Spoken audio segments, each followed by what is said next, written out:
Good morning, dear students, honorable teachers, and honorable viewers. I am Shuila Aung Rakhain Piplu, Assistant Teacher of Malchuri Government High School.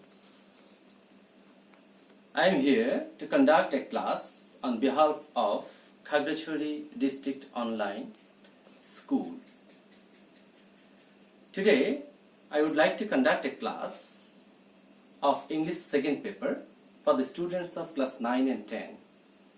And my topic is question tech or tech questions. Usually the students of class 9 and 10 expect 5 out of 5 in tech question. They think it is the most easiest question for them. But most of the time they did wrong. They do wrong. So I will discuss today the rules of tech questions. First, we have to know what is tech questions. In Bangla, tech means জুড়ে দেয়া, সংযুক্ত করে দেয়া। কোথায়? সেন্টেন্সে বা বাক্যের শেষে। আমরা যদি এভাবে বলি, the tech questions are phrase. tech questions হচ্ছে একটি শব্দগুচ্ছ in the form of a short questions. ছোট প্রশ্ন আকারে that are put at the end of a sentence. যেটা সেন্টেন্সের শেষে বসানো হয় বা জুড়ে দেওয়া হয়। সাধারণত এটা কনভারসেশনের সময় ব্যবহার করা হয়। আমরা যখন কথাবার্তা বলি তখন আমার স্টেটমেন্টের পক্ষে আরেকজনের সমর্থন আদায়ের জন্য এ ধরনের কথা আমরা ব্যবহার করি। যেমন I am learning English, ain't I? They are not playing cricket, are they? So what is the basic rules of tech questions? tech questions এর বেসিক রুলস গুলো কি সেটা যদি আমরা জানি তাহলে খুব সহজে আমরা tech questions এ 5 এ 5 পেতে পারি। নাম্বার 1, আমাদের প্রথমে জানতে হবে প্রশ্নে যে স্টেটমেন্ট গুলো জুড়ে দেওয়া হবে থাকবে সেগুলো অ্যাসার্টিভ সেন্টেন্স কিনা। যদি অ্যাসার্টিভ হয়, টেক কোয়েশ্চনস এর 1 নম্বর রুলস হচ্ছে যদি সেন্টেন্সটি অ্যাফার্মেটিভ হয় তাহলে নেগেটিভ টেক করতে হবে। আবার if the statement is negative we have to make affirmative tech questions. ছোট একটা উদাহরণে আসা যাক। He does not tell a lie.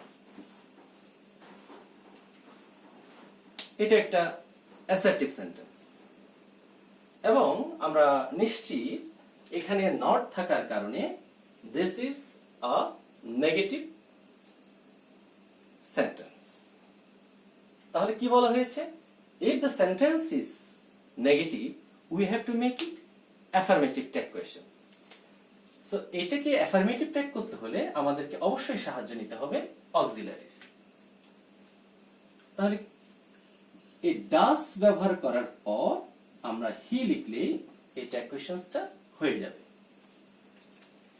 শিক্ষার্থীদের অনুরোধ করব পরীক্ষায় শুধুমাত্র উত্তর না লিখে স্টেটমেন্টটি লেখার পর শূন্যস্থানে উত্তরটা লিখে অবশ্যই যেন প্রশ্নবোধক চিহ্ন ব্যবহার করা হয়, না হলে হয়তো আমরা সবটা নাম্বার নাও পেতে পারি। তাহলে 1 নম্বর রুল কি? if the sentence is negative you have to make it affirmative tech. if the sentence is affirmative you have to make affirmative হলে নেগেটিভ, নেগেটিভ হলে affirmative. একটা affirmative রুলস লেখা যাক। I have Learnt learned martial art, অথবা আমরা সহজ করে দিই tech questions, TQ অথবা question tech। এখানে একটা অক্সিলারি আছে, ভেরি গুড, এবং এটা একটি অ্যাসার্টিভ সেন্টেন্স এবং অ্যাফার্মেটিভ সেন্টেন্স। যেহেতু এটি ইয়েস, তার মানে অ্যাফার্মেটিভ, আমাদেরকে নেগেটিভ করতে হবে। আমরা কিভাবে নেগেটিভ করব? আমাদেরকে অক্সিলারি ব্যবহার করতে হবে। প্রথমে আমরা অক্সিলারিটা নিলাম হ্যাভ, দেন নেগেটিভ করতে হলে অবশ্যই আমাদেরকে we have to use short form of not, যেটাকে আমরা বলি কনস্ট্রাক্ট ফর্ম, have not। তারপর আমাদের এখানে যদি প্রোনাউন থাকে সে প্রোনাউনটা ব্যবহার করতে হবে এবং শেষে প্রশ্নবোধক চিহ্ন জুড়ে দিতে হবে। আমি লেখাটা মুছে ফেলি। তাহলে আমরা বুঝলাম যদি সেন্টেন্স হাবোধক হয় তাহলে নাবোধক ট্যাগ করতে হবে। তবে নাবোধক সেন্টেন্স চেনার সহজ নয়। আমি 3টি এক্সাম্পল দিচ্ছি।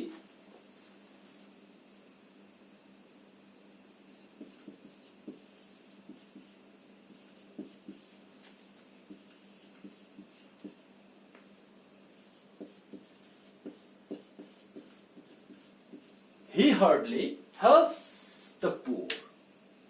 কাউকে যদি জিজ্ঞেস করা হয় এটা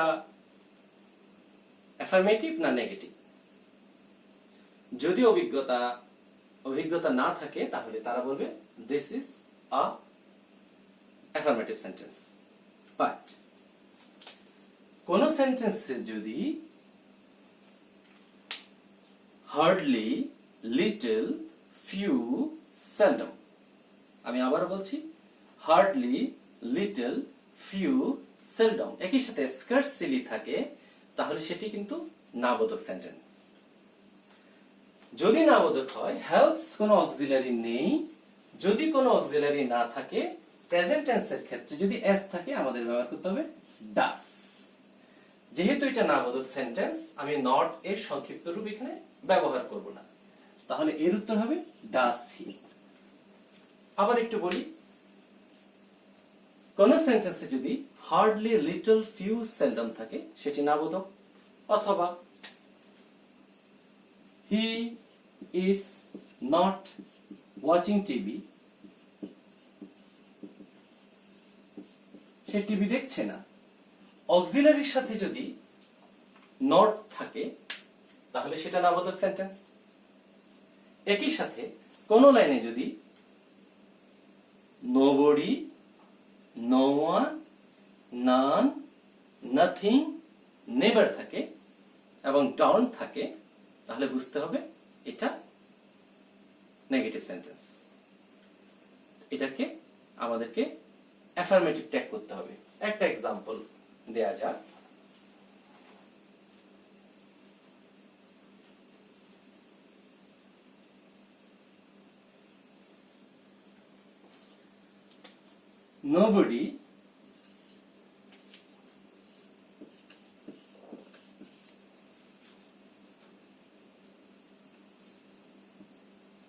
Nobody was present।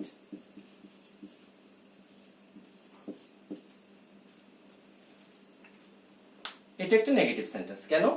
শুরুতে nobody আছে, তাহলে আমরা বলছিলাম nobody, no one, none, never, nothing যদি থাকে সেটা নেগেটিভ সেন্টেন্স। এর উত্তর হবে, পাশে না লিখে আমি একটু নিচে লিখছি, were they। এখানে একটু নতুন যে কারো একটু কনফিউশন তৈরি হতে পারে, why I use they instead of nobody। Right form of rule says that nobody is a singular subject, so we use singular verb for nobody। But in case of tag question, nobody এর বদলে আমাদের they বসানোর নিয়ম, so we have to use were instead of was, কারণ they এর সাথে কখনো was বসে না। একইভাবে they এর সাথে কখনো does বসে না, do দিতে হবে, দে এর সাথে কখনো হ্যাজ বসে না, হ্যাভ দিতে হবে। দে এর সাথে কখনো ইজ বসে না, আর দিতে হবে। অর্থাৎ প্রোনাউন অনুযায়ী এই পাশের যে সাবজেক্টটি নতুন করে এসছে বা যে প্রোনাউনটি এসছে তার বদলে আমাদের ভার্বটাও সেভাবে হতে হবে। তাহলে আমরা শিখলাম যে সেন্টেন্সটা যদি হয় অ্যাফার্মেটিভ, আমাদের নেগেটিভ টেক করতে হবে কিসের উপর নির্ভর করে? অক্সিলারির উপর নির্ভর করে। যদি অক্সিলারি না থাকে আমাদের কি ব্যবহার করতে হবে?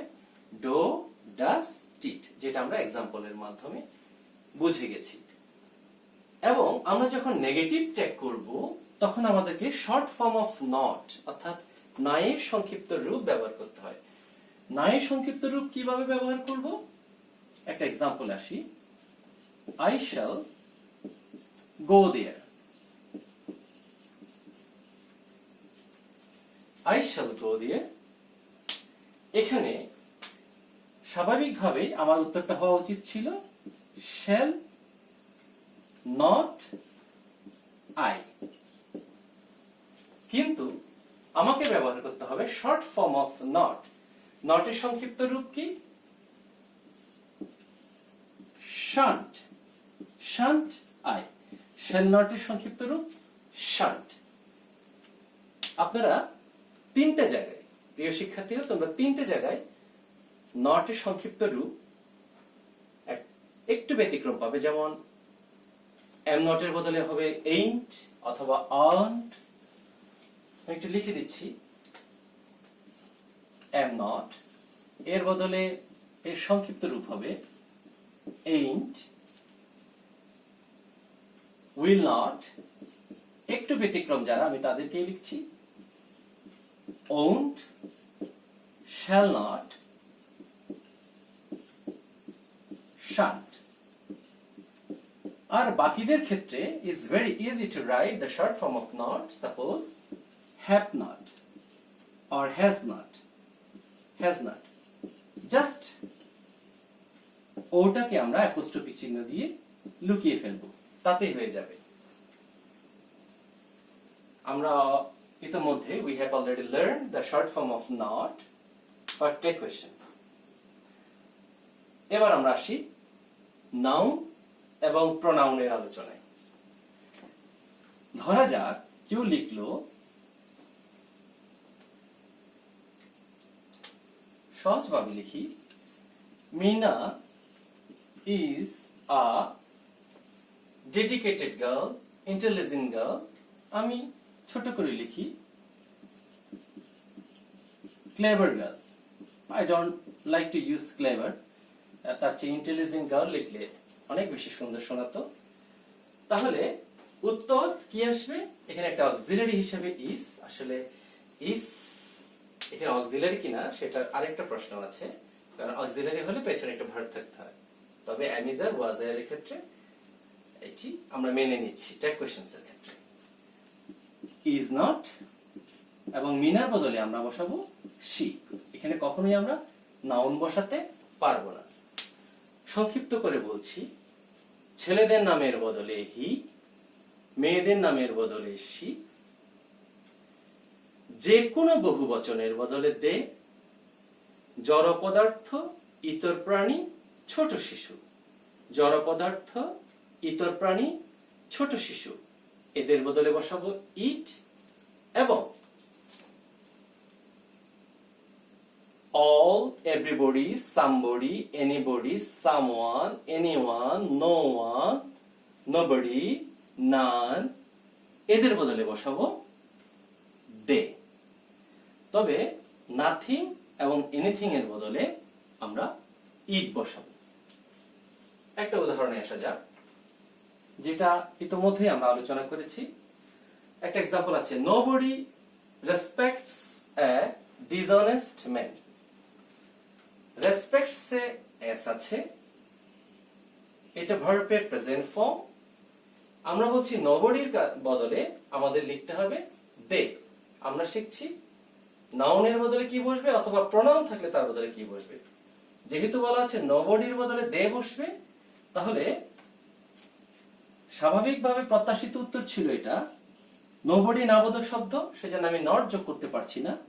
তাহলে ডাস দে। এটি উত্তর হওয়ার কথা ছিল, কিন্তু যেহেতু আবারও বলছি দের সাথে ডাস বসে না, সেজন্য ডো দে, দের সাথে ইস বসবে না আর দে, দের সাথে হ্যাজ বসবে না হ্যাভ দে। এভাবে আমাদের এর উত্তর হবে জো দে।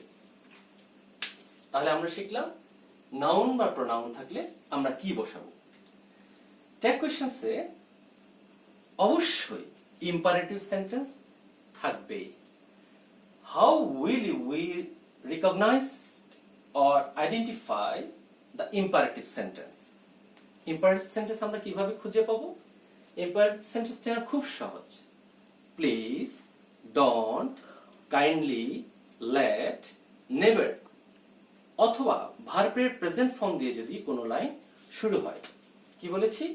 Please, don't, kindly, let, never দিয়ে যদি কোনো সেন্টেন্স শুরু হয়, একই সাথে ভার্বের প্রেজেন্ট ফর্ম দিয়ে যদি কোনো সেন্টেন্স শুরু হয়। কেউ লিখলো ওপেন দ্য ডোর, আমরা বুঝলাম এটি ভার্বের বেস ফর্ম বা প্রেজেন্ট ফর্ম দিয়ে শুরু হয়েছে, এটি ইম্পারেটিভ সেন্টেন্স। যদি ইম্পারেটিভ সেন্টেন্স হয় আমরা এই রুলস গুলো কোনোটাকেই আর চিন্তা করব না। ইম্পারেটিভ সেন্টেন্স হলে আমরা মুখস্থ বসাবো উইল ইউ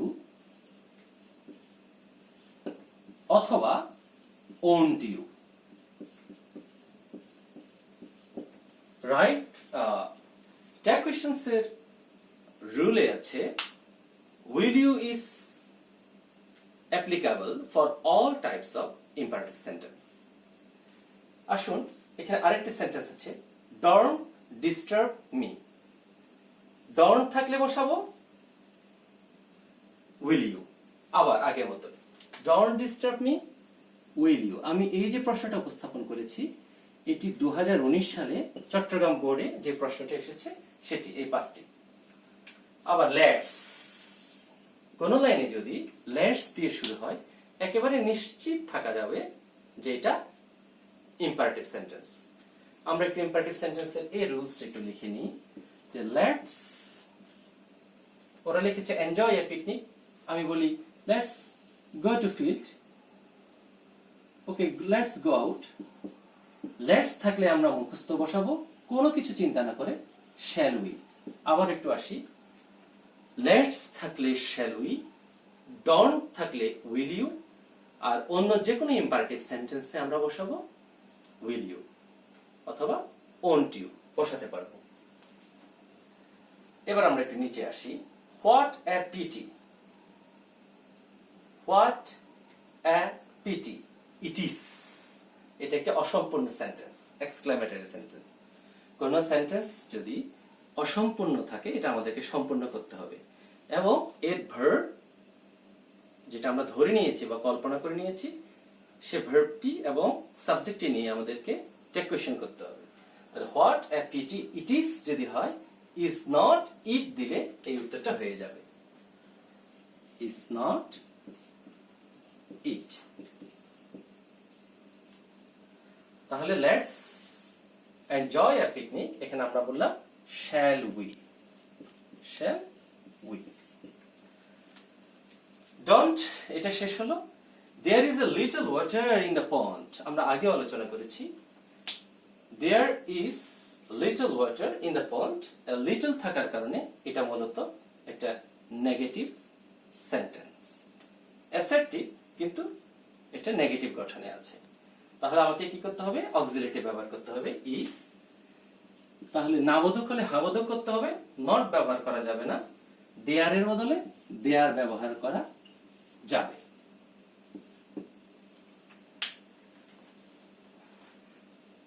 তাহলে প্রিয় শিক্ষার্থীরা, আমরা ট্যাগ কোয়েশ্চেন্স নিয়ে বেসিক আলোচনা করলাম। আরো কিছু ব্যাপার আছে, যদি থাকে প্রবাদ প্রবচন, প্রবাদ প্রবচন না, প্রবাদ যদি থাকে যেমন ম্যান ইজ মর্টাল অথবা টু আর ইজ হিউম্যান অথবা যে কোনো time and tide, wait for none, যে কোনো প্রবাদ যদি থাকে সেটি একবচন হোক বহুবচন হোক, আমরা ইজ নট ইট যদি লিখি তাহলে কিন্তু তার উত্তরটা হবে। একটি রুলস আলোচনা করা বাকি আছে, একটা রুলস, সেটা হচ্ছে নাথিং।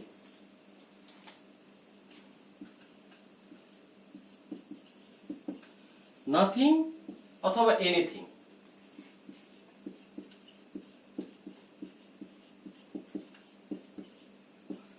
যদি থাকে নাথিং ইজ ইম্পসিবল, আমরা বুঝতে পেরেছি নাথিং না বলো, তাহলে নাথিং এর বদলে কি হবে? ইট। এর উত্তর হবে ইজ ইট।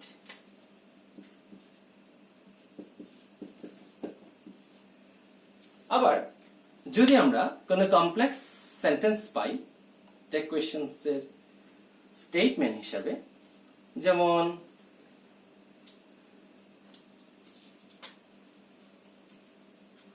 একটা কমপ্লেক্স সেন্টেন্সের এক্সাম্পল কেমন হতে পারে? সহজ একটা এক্সাম্পল খুঁজছি। as he was, যদি বলি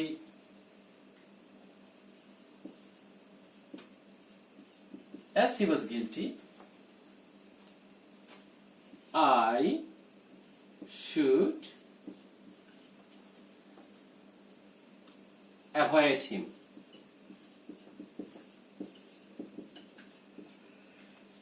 যদি এভাবে কোন টেক কোয়েশ্চেনস আসে, তাহলে আমাদেরকে প্রিন্সিপাল ক্লজের কাছে চলে যেতে হবে। প্রিন্সিপাল ক্লজ কারা? যার কোনো সাবঅর্ডিনেট কনজাংশন নেই। যেমন এস যুক্ত এই অংশটি হচ্ছে সাবঅর্ডিনেট ক্লজ। আমরা এর পেছনের অংশে চলে যাব, তাহলে এখানে অক্সিলারি আছে শুড, আমরা নট যুক্ত করলাম এবং এই সাবজেক্টটা এখানে নিয়ে আসলাম। এই ছিল মোটামুটি আমার টেক কোয়েশ্চেন নিয়ে আলোচনা। আমার মনে হয় যে আমরা যদি বাসায় অনুশীলন করি, তাহলে খুব সহজেই পরীক্ষায় আমরা 5-এ 5 পাবো। আমার সাথে থাকার জন্য এবং এই ক্লাসে অংশগ্রহণ করার জন্য সবাইকে অনেক অনেক ধন্যবাদ। Thank you.